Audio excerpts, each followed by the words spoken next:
very thankful to him for coming online and sharing his big loss. He also tells us life doesn't stop. We must keep moving forward. Never give up, learn from mistakes, and come back stronger with full confidence and proper safety.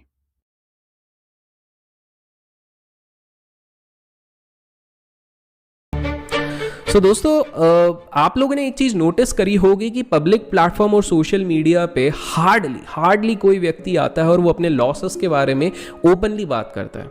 अगर करता भी है तो वो hardly 4-5 minute उस चीज़ को cover करेंगे and बाकी समय पे मोस्टली किस तरह कमबैक किया गया, किस तरह प्रॉफिट किया गया, किस तरह रोमांचक जीवन रहा उसी पे। और इसका एक रीज़न आप लोग हैं। वाई? बिकॉज हमारी जो सोसाइटी है वो फेलियर को पूरी तरीके से डिसरिगार्ड करती है, वो सिर्फ सक्सेस को सेलिब्रेट करती है। हम जब विदेशियों के बारे में बात करते तो हम बात करते हैं कितने बार एलॉन मस्क फेल हुआ था अपने जीवन में, हम बात करते हैं किस तरह वॉरेन बफेट के कुछ इन्वेस्टमेंट फेल हुए थे। लेकिन जब भारतीयों पे बात होती है तो हम फेलियर्स को धिक्कार देते हैं, दोस्त मजाक बनाते हैं, रिलेटिव्स मजाक बनाते हैं और इसी के कारण कोई खुल के इस चीज़ के बारे में बात नहीं करता। और सिंपल सी बात है, आज अगर इस वीडियो का टाइटल होता कि मैंने 21 लाख रुपए 1 घंटे में कैसे बनाए तो धनाधन यहाँ पे शायद 10,000 लाइक्स 20,000 लाइक्स आ जाते। बट मुझे भी ये डीप विद इन पता है कि शायद आप लोग लॉस पे इतना कुछ ज़्यादा लाइक वाइक नहीं आएगा। बट स्टिल आई फेल्ट कि हार्ट टू हार्ट जितना हो सके अपन इस चीज़ को शेयर करें। बिकॉज जब लास्ट टाइम मैंने इसके बारे में बात करी थी तो आप में से कुछ लोगों ने कहा था कि क्या आपका माइंडसेट था, क्या चल रहा था, उसके बारे में आप थोड़ा सा बताइए। तो ये करीब करीब अब 5.5-6 साल का ही आप समझ लीजिए कि पहले की बात है।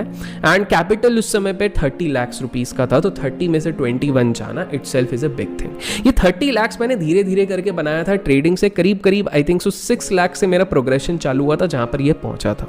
तो एक बात तो क्लियर थी कि ये जो मैंने लॉस किया था ये मैंने lack of education, lack of awareness, lack of analysis के कारण नहीं किया था। मतलब एक स्तर पे पहुंचने के बाद भी ये चीज हुई थी। अब बहुत लोग ये चीज कन्फेस करना वो कर जाते, ठीक है सबका अपना टेक है, लेकिन मुझे लगता है कि हर कॉइन के 2 पहलू होते हैं तो हमें वो शेयर करना चाहिए। तो उस समय मेरे माइंड में क्या चल रहा था मैं आपको बताता हूं। देखो दोस्त, जब आप लॉस करते हो ना, स्पेसिफिकली मनी का लॉस, तो आप सिर्फ पैसे का लॉस नहीं कर रहे हो, आप उससे भी बड़ा एक लॉस कर रहे हो। वो लॉस होता है कॉन्फिडेंस का, वो लॉस होता है कन्विक्शन का। और सेम चीज हुआ था व्हेन यू स्टार्ट क्वेश्चनिंग कि क्या जो मैं सोच रहा था, जो मेरी ड्रीम था कि मैं ट्रेडिंग से इतना कैपिटल बनाऊंगा, क्या वो कभी संभव भी है, क्या वो possible. You start doubting yourself. और ये होता है दोस्तों, आपके साथ भी अगर होता है तो कमेंट्स में लिखना।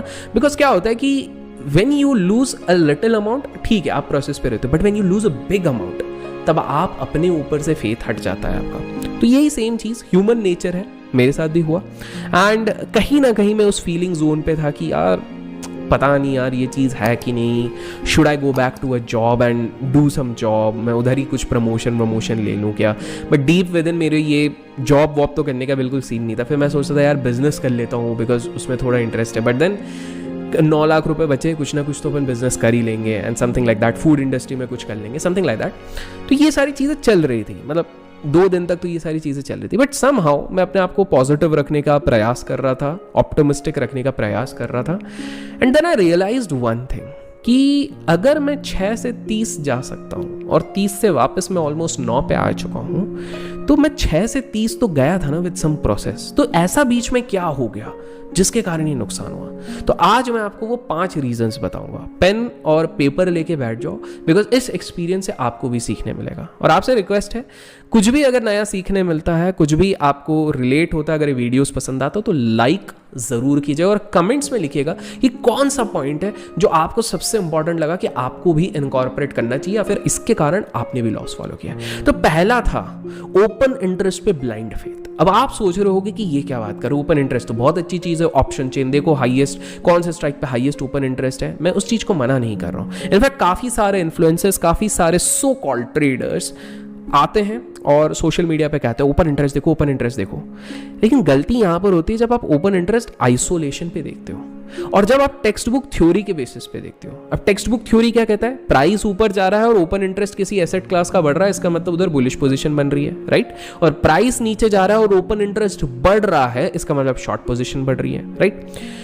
पर जब आप रियल मार्केट में जाते हो दोस्त, तो सिर्फ इस बेसिस पे, इस थियोरेटिकल थ्योरी के बेसिस पे जो 60-70% टाइम सही होता है, बट वो जो 30% टाइम गलत होता है ना, वहीं आपको मान दे देता है। तो मेरी पहली एक गलती थी कि मैंने जो इन्वेस्टमेंट्स किए थे, मैं मेनली बैंकिंग स्टॉक्स में घुसा हुआ था उस टाइम पे, एंड जो मैंने अपना एस्टिमेट किया था वो बहुत ज़्यादा हद तक ओपन इंटरेस्ट रिलेटेड था। क्यों?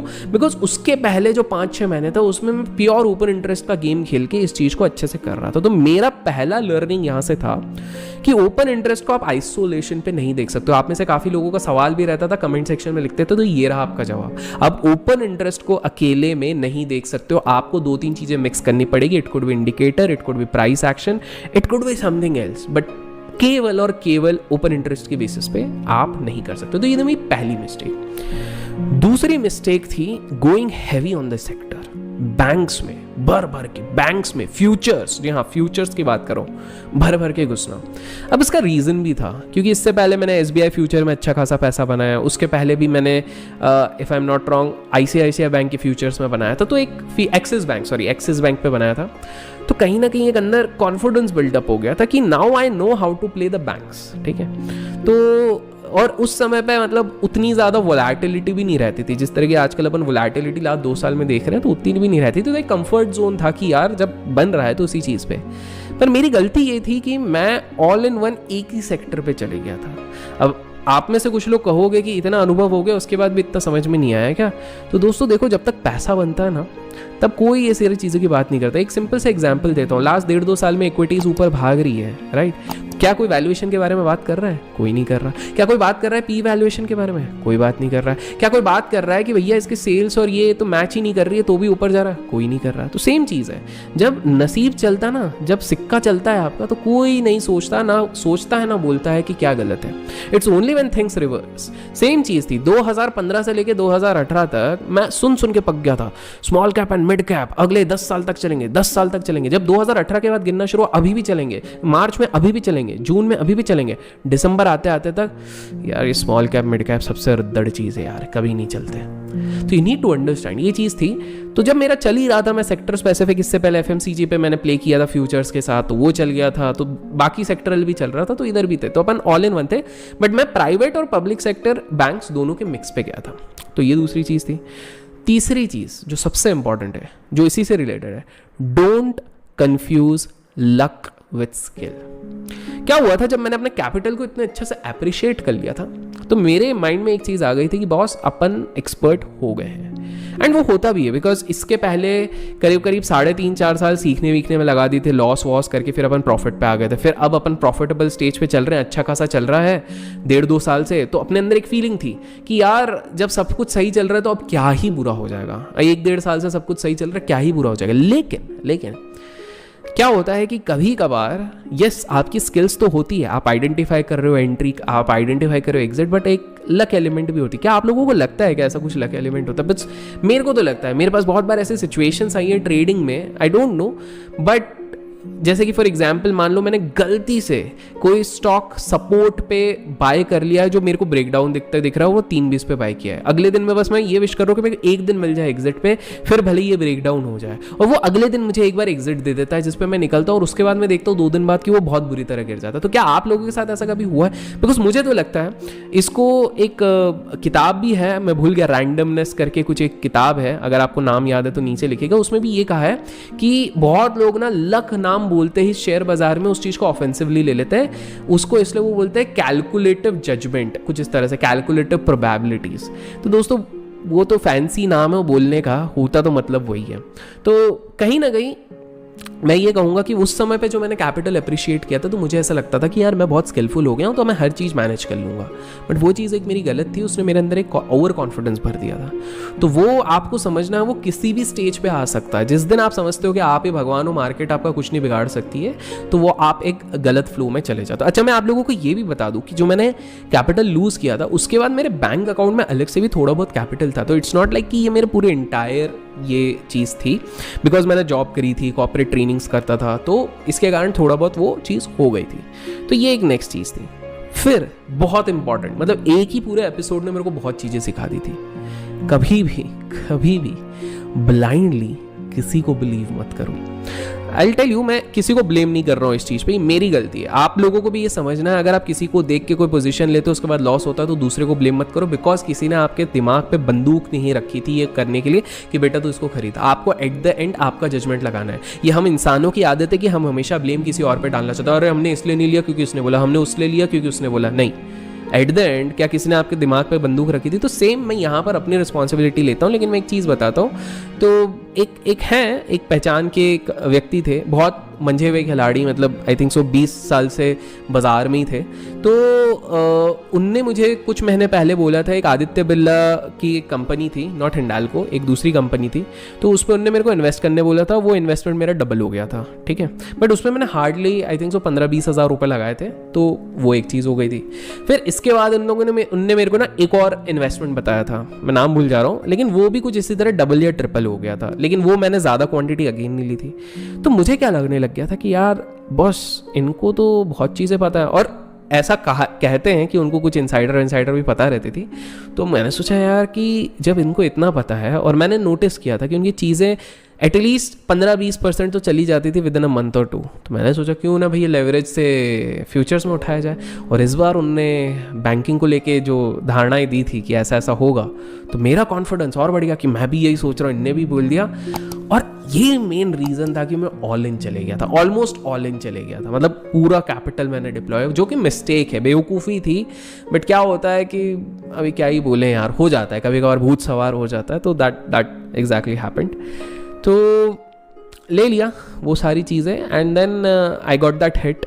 फाइनली मैंने वो लॉस बुक किया एंड काफ़ी दुख हुआ, तो ये चीज़ थी। एंड फाइनल जो मिस्टेक थी, ओवरनाइट कभी भी फ्यूचर्स पे जब आप लेते हो, स्पेसिफिकली फ्यूचर्स पे, तो 100% नेकेड पोजीशन मत लो। मेरे सारे नेकेड थे, कोई हेजिंग नहीं, कोई कुछ नहीं। आप बोलोगे क्या बेवकूफ़ हो, तो आप लोगों को बता दूँ, ये हेजिंग जो शब्द भी आया ना, वो लास्ट 5 साल से ही पॉपुलर हुआ है। इससे पहले ज़्यादा 2008 में थोड़ा बहुत लोग बात करते थे, लेकिन इतना ज़्यादा कोई एग्जीक्यूट नहीं करता था। ये हेजिंग अभी लास्ट 5 साल से हुआ है। और जो लोग बोलते हैं ऑप्शन सेलिंग भी 4.5-5 साल से ही ज़्यादा चला है, जब से weekly bank Nifty expiry option आया। कुछ लोग बोलते हैं मैंने 10 साल का हिस्ट्री देखा है, मैं तो ऑप्शन सेलिंग से पैसा बना ही लूंगा। अरे भाई 10 साल से तो ऑप्शन सेलिंग ही इतना नहीं चल रहा था, वीकली एक्सपायरी नहीं थी 10 साल पहले, तो आप कहाँ से किस डेटा के बेसिस पे बोल रहे हो, राइट? तो नेकेड आप कभी मत जाओ। तो ये 5 लेसन्स थे जो मैंने सीखे थे। अब एक्सपीरियंस मेरा ये था कि शैटर्ड तो था 2 दिन, तो ऑलमोस्ट समझ लो नींद भी नहीं आई थी, कहाँ से आएगी भाई। बट अपने आप को संभाला था, मतलब नींद इन द सेंस सो गया था, बट इतनी प्रॉपर नहीं थी, डिस्टर्ब थी।